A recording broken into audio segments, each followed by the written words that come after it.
procedimentos contábeis orçamentários, instituiu a tabela resumo, origens e espécies de receitas orçamentárias, inserindo a COSIP na categoria econômica Receitas de Contribuições, sobre a rubrica 1230.22.00.00, receita contabilizada em categoria diversa da receita tributária, composta tão somente do produto de arrecadação dos impostos, das taxas e das contribuições de melhoria.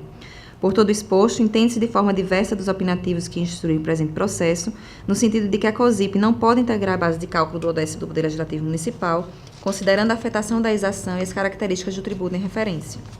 Este também tem sido o entendimento de algumas cortes de contas estaduais, embora, como já mencionado, não sejam uníssono, conforme os seguintes precedentes: a resolução da consulta número 7 de 2013, Tribunal de Contas do Mato Grosso; resolução RC 001/2010, Tribunal de Contas do Município do Estado de Goiás; consulta número 717701/2009, Tribunal de Contas de Minas Gerais; instrução cameral número 1 de 2008, do Tribunal de Contas da Bahia; Tribunal de Contas da Paraíba e Tribunal de Contas da Paraíba, parecer PN-TC 25/2010, dentre outros. Das transferências e receitas tributárias que podem ser objeto de dúvida. A despeito de ter exaurido o estudo sobre a questão da forma como expressamente formulada, torna-se prudente escorrer em breves linhas sobre as transferências e receitas que podem ser objeto de dúvida pelo gestor na composição de base de cálculo do O10. Das transferências recebidas pelo município destinado ao custeio do Sistema Único de Saúde. Artigo 198, parágrafo 3º, inciso 2º da Constituição Federal, combinado com o artigo 25 da Lei Complementar 101 de 2000. O importe repassado pela União ao município para aplicação do Serviço Público de Saúde encontra-se regulamentada pela Lei Complementar 141 de 2012. Uma simples leitura do diploma normativo nominado leva à constatação de que se trata de uma transferência de recurso com destinação específica e não de receita do município. Neste contexto, considerando que tal repasse não se encontra elencado dentre as hipóteses incertas no parágrafo 5º do artigo 153 e nos artigos 158 e 159 da Constituição Federal, e considerando tratar-se de quanto com destinação determinada pelo normativo em referência, a transferência de ente federado diverso para o município não compõe a base de cálculo do O10 do Poder Legislativo Municipal. Receitas do município destinadas ao SUS e ao Fundeb. O artigo 198, parágrafos 1º e 2º, inciso 3º, e o artigo 60, inciso 2º da Constituição Federal, normatizam o financiamento do SUS e do Fundeb, respectivamente, dispondo que parte do produto de arrecadação dos impostos de competência do ente municipal deve ser aplicada no Serviço Público de Saúde e da Educação Básica, na educação básica. Esses tributos são os mesmos que compõem a receita tributária de que versa o artigo 29A da Constituição e que compõe a base de cálculo hora em exame. Sob esta ótica, impende sublinhar que a contabilização dos impostos que compõem a denominada receita tributária, na base de cálculo do O10, em liça, exclui a exceção da receita destinada ao SUS e ao Fundeb da citada base de cálculo, posto que tais receitas são constituídas de parte do produto da arrecadação dos tributos de competência do ente municipal. Permitir que as receitas do SUS e Fundeb fossem consideradas para tal fim propiciaria que o percentual dos impostos compusesse em duplicidade o mencionado montante. Ou seja, as receitas de que constitui esses repasses já estão contabilizados nas receitas tributárias. Portanto, desde que computada 100% da receita dos impostos de competência do ente municipal para compor a base de cálculo do O10 legislativo, fica excluído do referido montante o percentual das exações destinadas ao custeio do SUS e do Fundeb. Da contribuição previdenciária destinada ao regime próprio de previdência social. As contribuições previdenciárias encontram-se esculpidas no artigo 149 da Constituição Federal nos seguintes termos. Artigo 149. Compete exclusivamente à União instituir contribuições sociais de intervenção no domínio econômico e de interesse das categorias profissionais ou econômicas como instrumento de sua atuação nas respectivas áreas, observado o disposto nos artigos 146, inciso 3º e 150, incisos 1º e 3º, sem prejuízo do previsto no artigo 191, parágrafo 6º, relativamente às contribuições a que alude o dispositivo. Parágrafo 1º. Os Estados do Distrito Federal e os municípios instituirão contribuição cobrada de seus servidores para o custeio em benefício destes do regime previdenciário de que trata o artigo 40, cuja alíquota não será inferior à da contribuição dos servidores titulares de caráter efetivo da União, de cargos efetivos da União. Pela dicção do texto, resta clara a possibilidade de o município instituir a exação em referência, tendo como contribuintes os servidores públicos. Todavia, o tributo foi instituído com finalidade precípua de garantir o custeio do regime previdenciário, RPPS, destinação certa imposta pelo Comando Constitucional. Trata-se, em verdade, de recurso de terceiro, arrecadado para ser repassado integralmente à Previdência Social, sob guarda e responsabilidade do ente federado, não podendo, por conseguinte, ser entendido como receita do município para o fim do disposto no artigo 29-A. Nesta linha, forçoso emitir posicionamento que guarde coerência com o entendimento já espousado e, por conseguinte, tratando-se de contribuição cujo produto de sua arrecadação é de aplicação vinculada por força de norma cogente, indubitável concluir que tal montante não integra a base de cálculo do 10º do Poder Legislativo do município, posto tratar-se de montante não colocado à disposição do gestor municipal para aplicação nas políticas públicas. E aí passo para a receita decorrente de dívida ativa não tributária. A receita decorrente de dívida ativa originada de ilícitos administrativos não decorrentes da inadimplência de tributos de competência do município não está relacionada dentre as hipóteses do artigo 29-A da Constituição Federal, como corolário não compõe a base de cálculo nominada. Receita decorrente de dívida ativa tributária. A receita de dívida ativa tributária, arrecadada pelo ente municipal oriunda dos impostos, taxas e contribuições de melhoria, compõe a base de cálculo em liça. Neste particular, importante destacar que a receita da dívida ativa tributária, que tem como origem produto de arrecadação da COSIP e da contribuição previdenciária, não integra a base de cálculo em referência em razão dos fundamentos já postos. Dos royalties. Aos municípios é assegurada a participação no resultado da exploração de bens da União, na forma do parágrafo 1º do artigo 20 da Carta Magna. Esta receita não possui natureza jurídica de tributo, tampouco se encontra elencada dentre as transferências previstas no artigo 29-A da Constituição Federal. Ao revés, tem natureza jurídica de compensação financeira. Dessa forma, é indubitável concluir que o montante decorrente da participação do ente federado na distribuição dos royalties não integra a base de cálculo mencionada no artigo 29-A da Constituição Federal de 88. Das multas e juros de mora. A receita decorrente de multas e juros de mora não pode ser considerada para efeito de composição da base de cálculo do 10º do Poder Legislativo Municipal. Tal assertiva tem como supedâneo o fato de que o referido montante tem natureza de sanção administrativa, imposta em razão de ilícito administrativo, portanto não possui natureza jurídica de receita tributária ou de transferência na forma do artigo 29-A da Constituição. Transferência da Lei Complementar nº 87 de 96, Lei Candir. Os repasses efetivados com base legal, a Lei Complementar 87/96, tem como objeto o ressarcimento financeiro concedido pela União em razão da isenção dada aos produtos destinados à exportação, o que enseja em perda de arrecadação pelos entes federados. Neste contexto, trata-se de transferência não prevista no artigo 29-A da Constituição Federal, portanto não devendo ser considerada para efeito de compor a base de cálculo do Poder Legislativo. Ante todo o exposto, entende-se que para a configuração da base de cálculo do 10º do Poder Legislativo Municipal devem ser consideradas as receitas de transferências, FPM, ITR, IOF sobre o ouro, ICMS, CID e transferências do Estado, ICMS, PVA, IPI, exportação, somadas às receitas tributárias, IPTU, Imposto de Renda, ITBI, ISS, taxas, contribuições de melhorias, receita da dívida ativa tributária dos tributos elencados na fundamentação.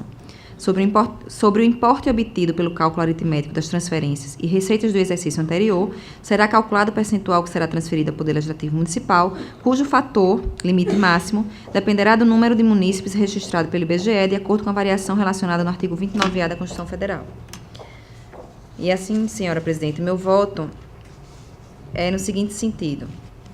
Diante do exposto, com supedâneo no artigo 78 da Lei 5.604 de 94, nossa lei orgânica, combinado com o artigo 38, inciso 1º da Resolução Normativa 3 de 2001, que institui o regime interno desta Corte de Contas, acompanhando em parte os termos do parecer do Gabinete dos Auditores e do Ministério Público de Contas,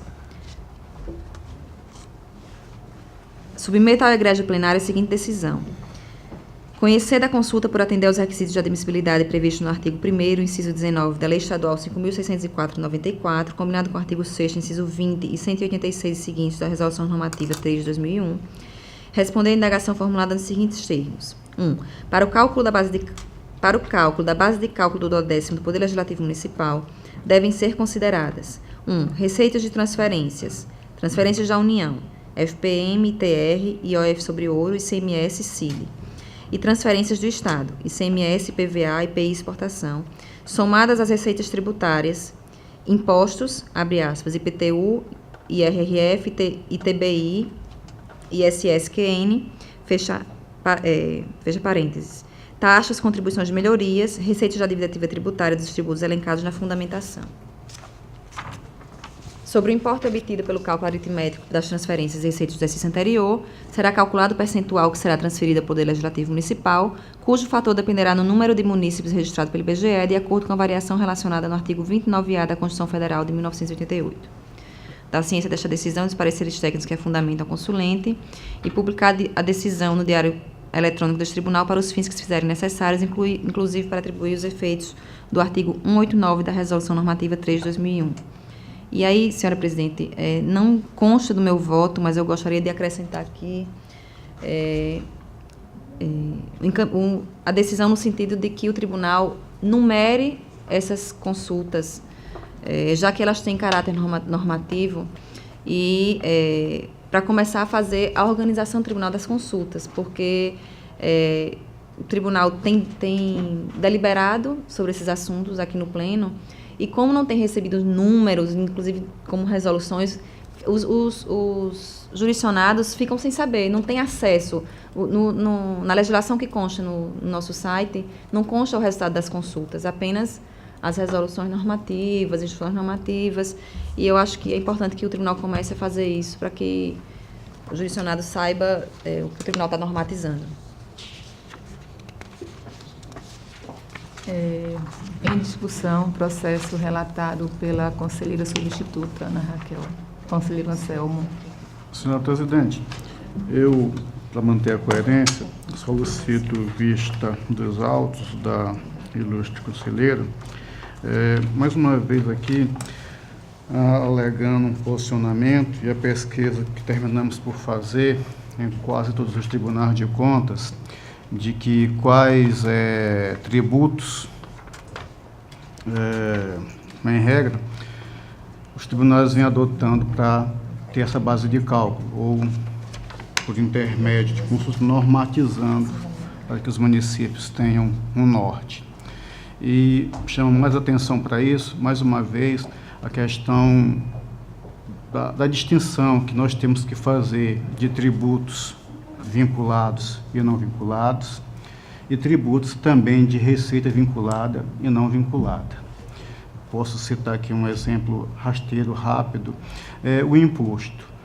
O imposto a gente pode dizer que é uma prestação que o Estado dá à sociedade, uma prestação, não uma contraprestação, ou seja, não há vínculo direto com o cidadão vertendo recurso para o Estado e que em volta ele vai ter algum benefício, se tiver, claro, de forma geral e abrangente, ao contrário das taxas e contribuições de melhoria, que aquilo é uma contraprestação estatal, porque a pessoa recebe em função daquele serviço que usa ou tem à sua disposição, sendo o mesmo obrigatório e efetivo. Temos também outras questões, a questão da CID, se a CID é ou não um tributo de arrecadação de receita vinculada, ou é um tributo vinculado ou não. E, sobretudo, eu posso fazer assim esta diferença dos tributos vinculados e não vinculados. Desses que são não vinculados, a gente pode até assemelhar a uma conta corrente. Se eu emitir um cheque pré-datado, logicamente aquele saldo que conta na minha conta, eu não posso considerar com aquele cheque emitido, eu tenho que fazer a devida baixa, diminuição. Assim como também, num argumento aqui extrajurídico, eu entendo que quem realiza políticas públicas é o poder executivo. Não tem sentido eu impactar a sua receita transferindo esse valor de forma integral ou no teto aos poderes legislativos, aqui no caso municipais, mesmo porque a Constituição é muito clara, que a despesa do Poder Legislativo é até aquilo, mas a interpretação que a gente costuma ver e ouvir, até fazer, é que não, se dá o teto, cabe ao Executivo, cabe ao Legislativo estimar a sua receita naquele teto ou não. Parece que as situações se invertem. Nós temos um teto, que é até aquilo, mas em regra se trabalha com teto. Então esse cuidado a gente tem que tomar para que a gente não impacte, inclusive, na atividade, aí na prestação, na veiculação, na realização efetiva das políticas públicas. É assim, a linguagem técnica efetiva é própria, quem realiza é o é o poder executivo, no caso, se tratando de duodécimo municipal.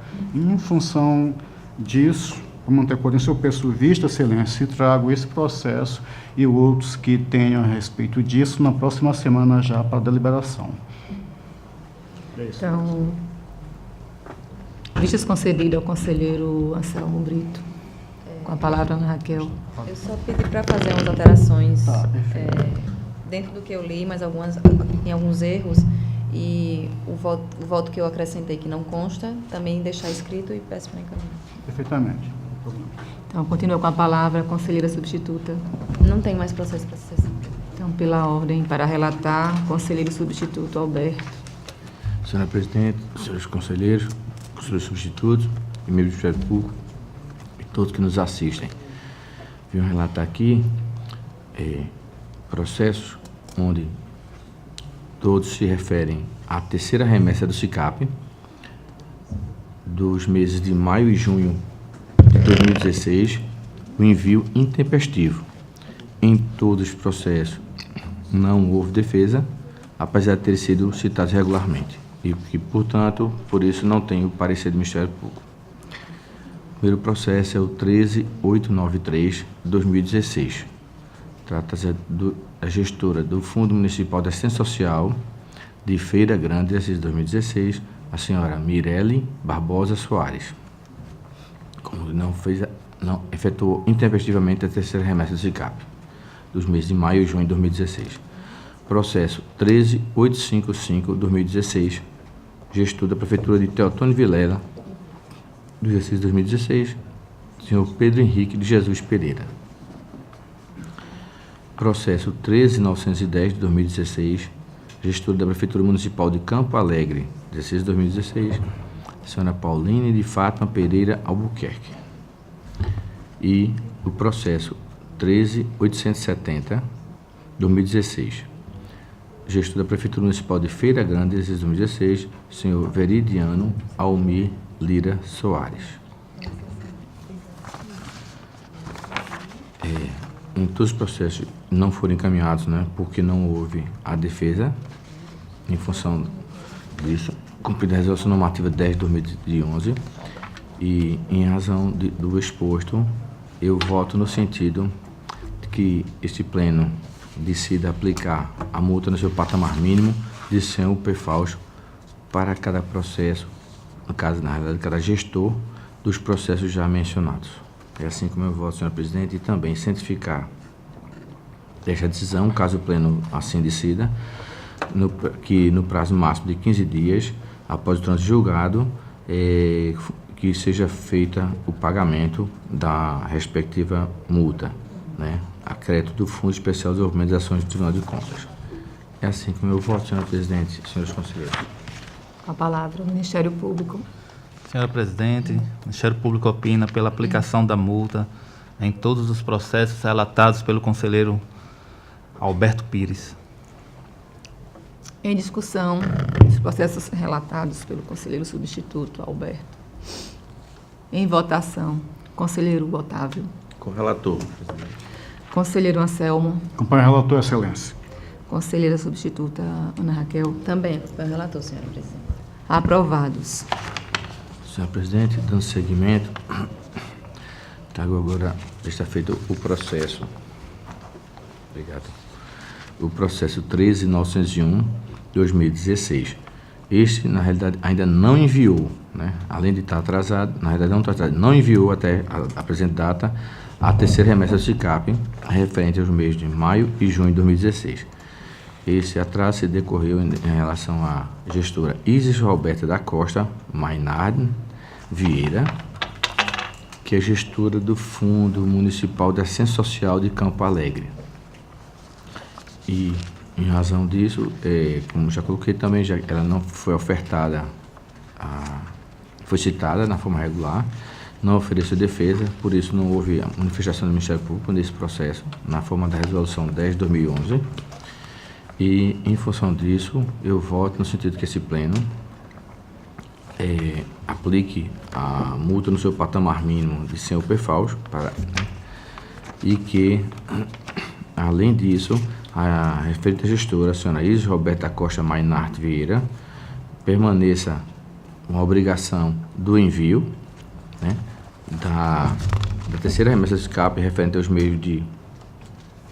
meses referidos, né, e alertando inclusive de que poderá ser sancionado novamente, né, caso não o remeta, em relação por conta do nosso dispositivo da lei orgânica que nos confere isso, né, que o dispositivo é o artigo 148, inciso 7º da nossa lei orgânica, combinado com o artigo 207, inciso 9º do nosso regimento interno. É assim como eu voto, senhora presidente, senhores conselheiros. Com a palavra ao Ministério Público. Senhora presidente, o Ministério Público opina pela aplicação da multa e reiteração da diligência. Em discussão, processo ora relatado. Em votação, conselheiro Otávio, Com o relator. conselheiro Anselmo, Acompanho o relator, excelência. conselheira substituta Ana Raquel. Acompanho o relator também. Aprovado. Senhora presidente, esgotada a minha pauta para hoje. Encerramos a ordem do dia. Passamos às explicações pessoais. Faculto a palavra aos senhores conselheiros, senhora conselheira, membro do Ministério Público. Não havendo quem queira fazer uso da mesma, declaro encerrada a presente sessão, enquanto se convoco para a sessão da próxima quinta-feira, no horário regimental.